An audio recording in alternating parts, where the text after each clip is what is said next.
Allez, on y va pour une vidéo explicative et récapitulative sur toutes les propriétés liées aux puissances en maths. Voilà, si cette vidéo te plaît, je t'invite à partager, diffuser autour de toi, à t'abonner à cette chaîne si tu n'es toujours pas abonné, chaîne sur laquelle tu retrouves énormément de contenu sur les bases fondamentales à maîtriser en maths pour être à l'aise dans tout un tas de situations, que tu sois au collège, au lycée, en reprise d'études.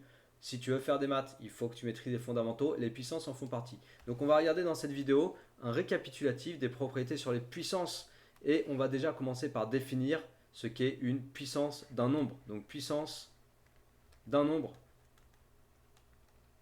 Par exemple, hop, A puissance 4. Qu'est-ce que ça veut dire A puissance 4? Donc A c'est un nombre, n'importe quel nombre. Ça veut dire que tu multiplies A par lui-même 4 fois.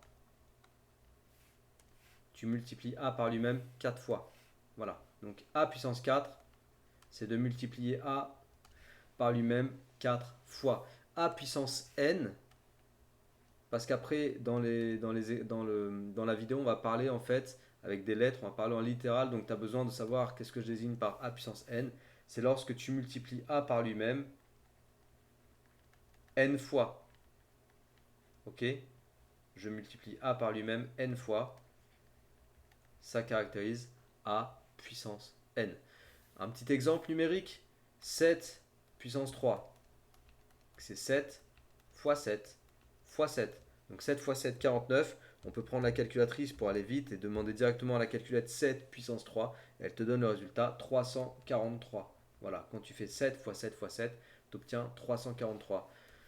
Un autre exemple, si tu veux, 3 puissance 5. Donc c'est 3 fois 3 fois 3 fois 3 fois 3. Ok, je répète, 3 multiplié par lui-même 5 fois. Le résultat, je demande directement à la calculatrice 3 puissance 5, ça nous fait, ah bah tiens, c'est marrant, 243. On avait 343 juste avant, là on a 243. Coïncidence, il n'y a pas de lien logique ou de raison logique, c'est vraiment une coïncidence. Je choisis ces deux trucs au hasard. Voilà, donc 7 puissance 3, 3 puissance 5, voilà ce que ça nous donne. Donc tu as compris le principe de la puissance d'un nombre. Maintenant, on va voir les propriétés associées aux nombres et aux puissances quand on les multiplie entre elles, quand on fait des opérations avec les puissances. On va voir ce que ça donne. Première situation, quand tu multiplies, donc à chaque fois, je vais écrire la propriété en rose et donner un exemple illustratif. Non, la première situation, c'est même pas quand on multiplie. La première situation, c'est quand on a un nombre à la puissance 0. Ça fait toujours 1. C'est fondamental de connaître ça. C'est vraiment fondamental. Je t'invite à le marquer quelque part sur un post-it et à l'afficher au-dessus de ton bureau ou à le marquer sur ton front. Parce que dans plein d'exercices, y compris au lycée, tu vois, quand on fait des chapitres genre les exponentielles, on va très souvent utiliser le fait que un nombre à la puissance 0, ça fait 1. En physique aussi, on peut retrouver ça. Bref, c'est le genre de situation qu'on retrouve partout. A puissance 0, ça fait 1. C'est une convention. Donc n'importe quel nombre à la puissance 0, ça fait 1. Mais je t'illustre quand même ça avec quelques exemples. 7 à la puissance 0, ça fait 1. 5 à la puissance 0, ça fait 1. Pi à la puissance 0, parce que tu peux aussi prendre des nombres irrationnels. Pi à la puissance 0, ça fait 1. Etc. D'accord? Donc n'importe quel nombre réel à la puissance 0, ça fait 1. Ça, c'était la première situation à évoquer. La deuxième situation à évoquer, c'est qu'un nombre à la puissance 1, bah, ça fait lui-même. Effectivement, tu prends un nombre à la puissance 1, ça veut dire que tu le multiplies par lui-même une fois. Donc il apparaît qu'une seule fois, si tu reprends la définition de base que je t'ai donnée. Donc n'importe quel nombre à la puissance 1, c'est égal à lui-même. De même, je vais écrire ici 7 puissance 1, c'est 7. 2 puissance 1, c'est 2. 1 dixième, parce qu'on peut aussi travailler avec des fractions, 1 dixième puissance 1, bah, c'est 1 dixième. D'accord? Ça, c'était pour l'introduction avec les trucs vraiment fondamentaux de chez fondamentaux. Maintenant, on va parler de multiplier des puissances. A puissance n multiplié par b puissance n. J'ai deux nombres qui sont à la même puissance et je les multiplie ensemble. Eh bien, ça nous fait a fois b à la puissance n. On illustre ça. 7 puissance 2 fois 5 puissance 2. Eh bien, ça te fait 7 fois 5, le tout à la puissance 2. Donc le résultat de 7 fois 5, ça fait que 35. 35 puissance 2, je calcule directement 35 au carré. Et tu obtiens 1225. 1225, c'est le résultat. Ok, je te donne un autre exemple, mais cette fois-ci dans l'autre sens. Si j'ai par exemple la situation 2 fois 7, le tout à la puissance 4.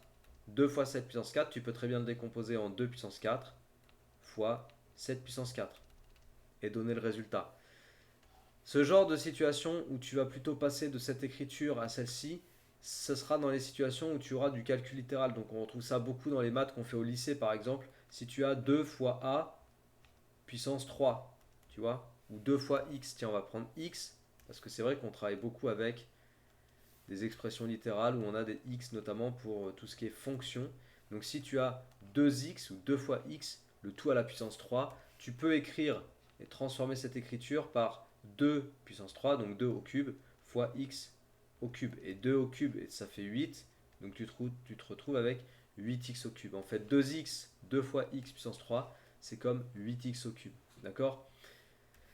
Donc c'était un autre exemple, voilà, pour illustrer cette propriété.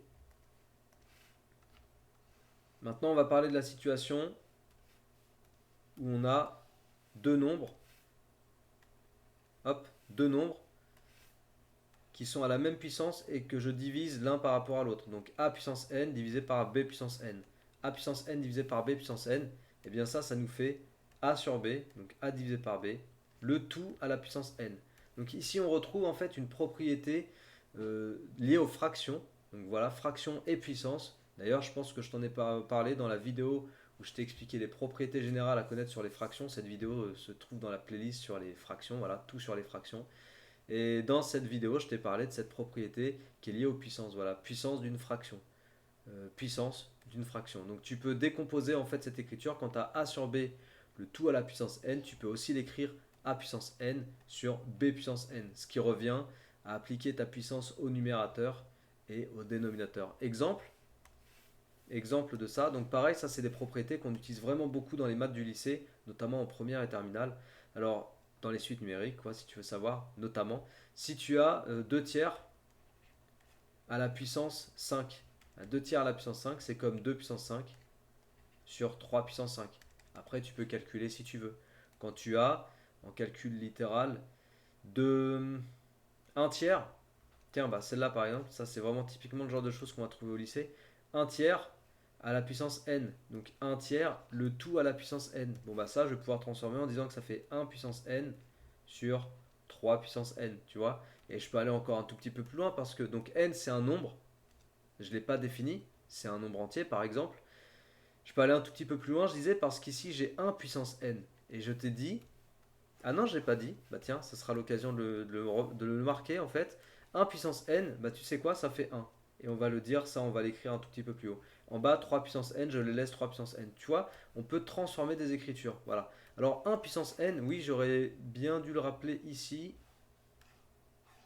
Ça aurait été pas mal de le rappeler en fait ici, donc bouge pas. Ce qu'on va faire, c'est que je vais décaler tout ça. Voilà. Et je vais me laisser un peu de place.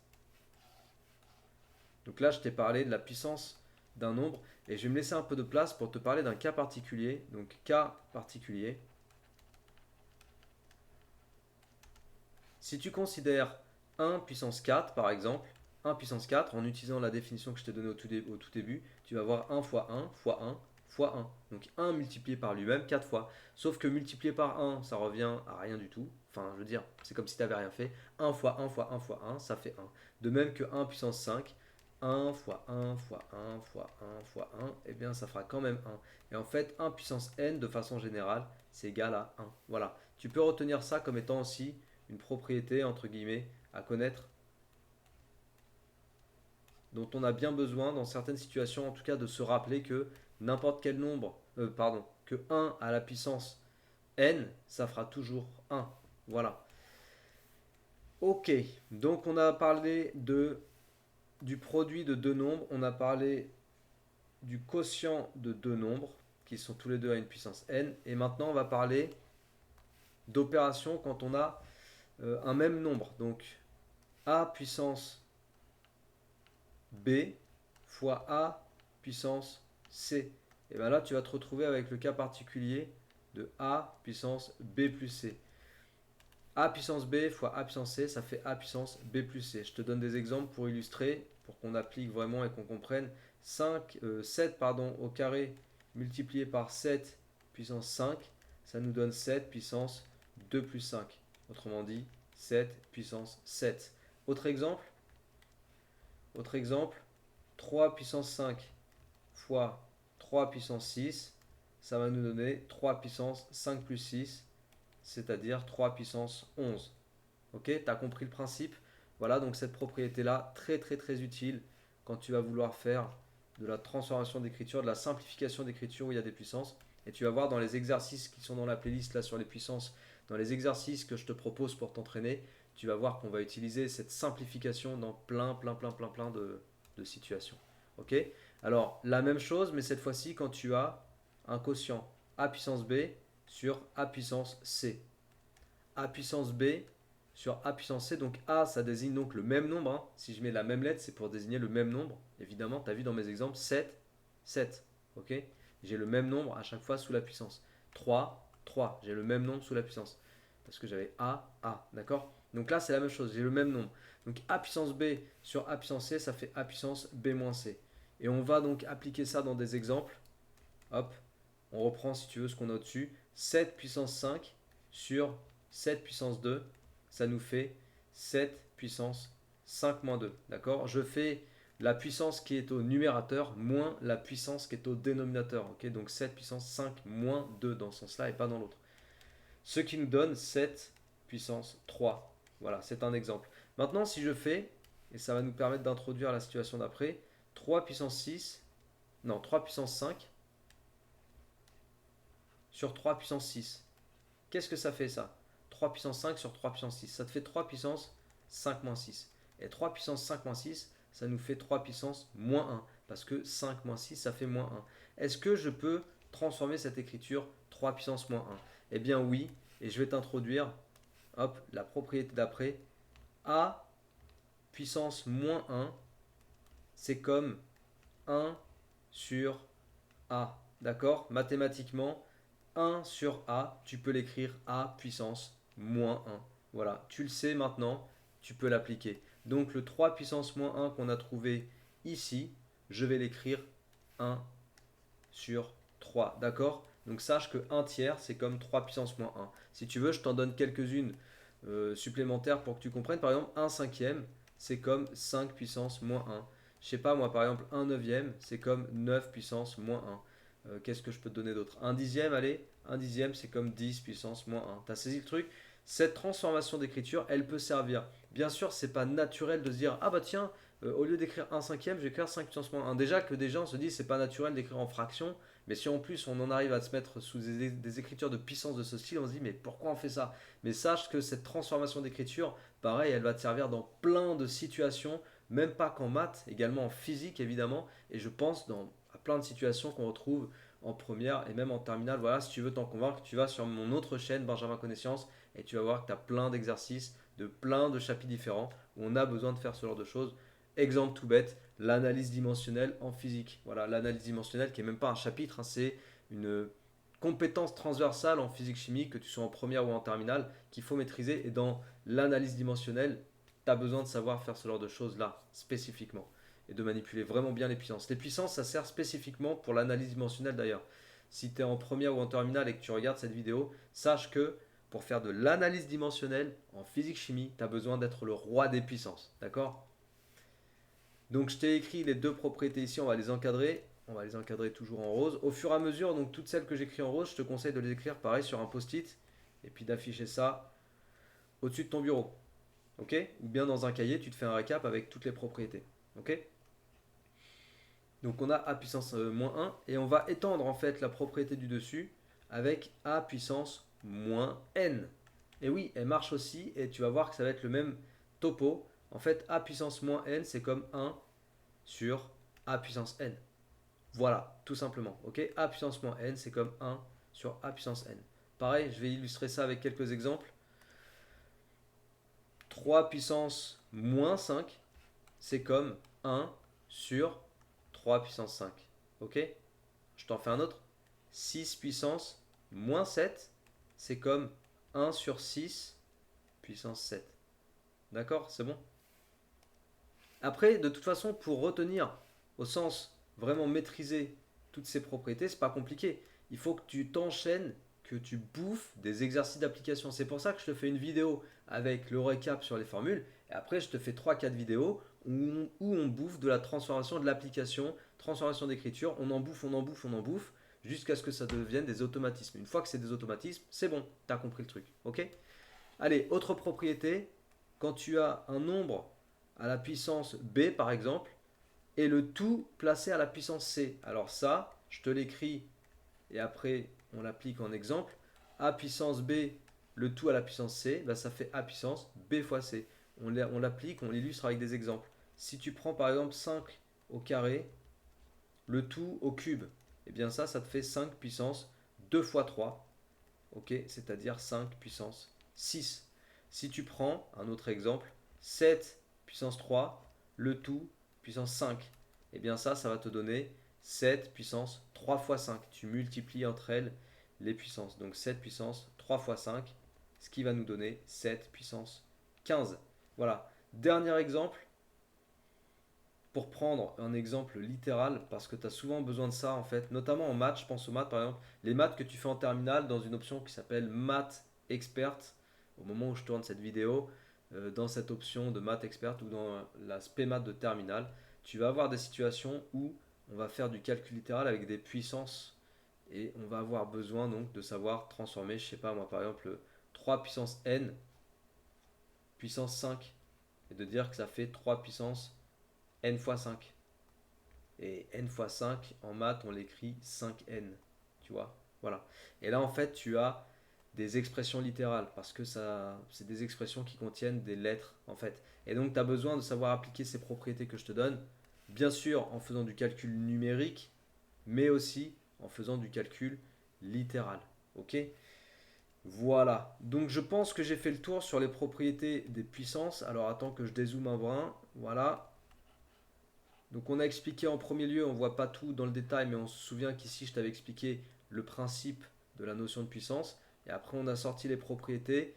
1 puissance n qui est égal à 1, a puissance 0 qui fait 1, a puissance 1 qui fait toujours a, après le produit, le quotient, le produit mais cette fois-ci avec les deux mêmes nombres sous deux puissances différentes, le quotient pareil, a puissance moins 1, a puissance moins n, a puissance b fois a puissance b, le tout à la puissance c, donc juxtaposition de puissance. Et je pense qu'on a fait le tour. Je pense qu'on a fait le tour. Normalement, si je dis pas de bêtises, avec tout ça, t'es armé pour pouvoir faire les exercices. De toute façon, on va vite s'en rendre compte parce qu'on va passer sur la partie exercice et tu vas vite voir s'il te manque des choses ou pas, s'il te manque des outils. S'il en manque, je les rajouterai dans la partie exercice. Voilà, j'espère que cette vidéo t'a plu, j'espère que tu as appris des choses. Si c'est le cas, partage, diffuse autour de toi, abonne-toi à cette chaîne si tu n'es toujours pas abonné. Et puis vraiment, ne te contente pas juste d'avoir regardé les propriétés. Maintenant, il faut aller charbonner, il faut aller les appliquer en situation réelle. D'accord? Donc je te donne rendez-vous sur les vidéos d'entraînement, sur les vidéos d'exercice. A tout de suite.